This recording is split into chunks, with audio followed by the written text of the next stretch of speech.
Noon pa man, ang palay ay isang mahalagang biyaya sa ating mga ninuno.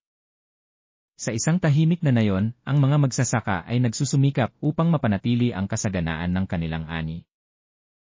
Ngunit ayon sa matatanda, may panahon noon na hindi pa alam ng tao ang tungkol sa palay. Umaasa lamang sila sa prutas at halamang ligaw upang mabuhay. Isang araw, isang mahiwagang diwata ang bumaba mula sa kalangitan. Nakita niya ang paghihirap ng mga tao at naawa siya sa kanilang kalagayan. Nais kong bigyan kayo ng isang regalo, wika ng diwata. Isang halaman na magdadala sa inyo ng kasaganaan. Itinuro ng diwata kung paano itanim at alagaan ang palay.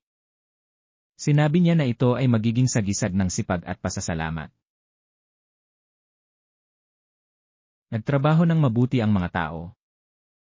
Di nagtagal, ang bukirin ay nabalot ng luntiang palay.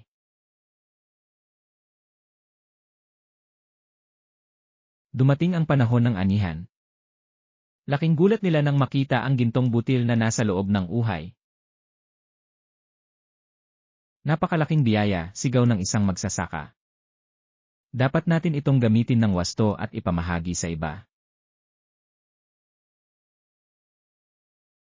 Ngunit may isang sakim na pinuno na nais ang palay para lamang sa kanyang sarili. Ako lang ang dapat makinabang dito, sigaw niya. Nagalit ang diwata sa kanyang kasakiman. Ang palay ay biyayang dapat ipamahagi. Ang mga sakim ay hindi kailanman pagpapalain. Di nagtagal, natuyo ang mga pananim ng sakim na pinuno. Samantala, ang iba pang mga magsasaka ay patuloy na inani ang kanilang palay ng may kasaganahan. Mula noon, itinuro ng bawat henerasyon na ang palay ay isang biyaya na dapat pahalagahan at ipamahagi.